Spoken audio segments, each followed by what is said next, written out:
Israel, Palestine. You mentioned these two names and what comes to your mind is crisis, conflict. Well, the Israeli and Palestinian crisis or conflict has been ongoing for God knows how long. Just a couple of days ago, we witnessed an escalation of that crisis. We saw where Hamas fired about 2,000 rockets into the nation of Israel. And fortunately for Israel, those rockets, most of them were neutralized by the Israeli defense system, the Iron Dome.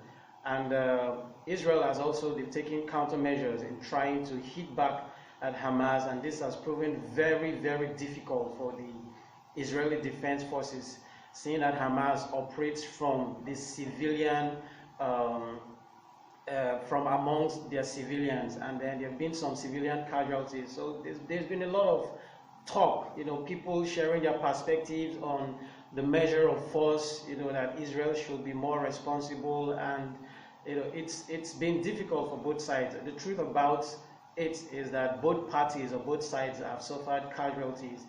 And now this is not a video to justify any one side or to speak about what one side is doing correctly or what the other side is not doing correctly. No, I'm not here to do that. The conflict between the Israelis and the Palestinians provides an interesting case study in conflict resolution, in understanding what the underlying needs, what the fears, what the concerns, what belief systems are, what underlies a particular behavior. All right, so in our courses, we teach that underneath or beneath every manifested behavior, there is a need, there is a fear, there is a concern, there is a motivation, and there is an interest.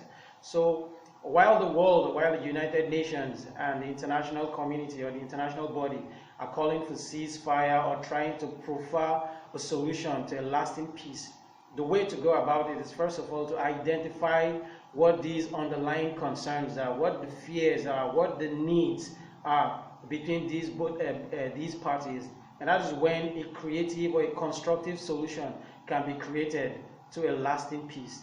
And here in conflict resolution, we're also using this same module to teach our kids. These kids will grow up eventually, and they will either be in political circles or be in corporate organizations or even in their personal relationships. So we're also teaching them the skills of conflict resolution, how to identify the underlying needs, concerns, and motivations behind any particular behavior that is causing them a problem. This is Conflict Resolution Works. I am William Ogisi. Beautiful. All right. Oh, that's nice. Yon?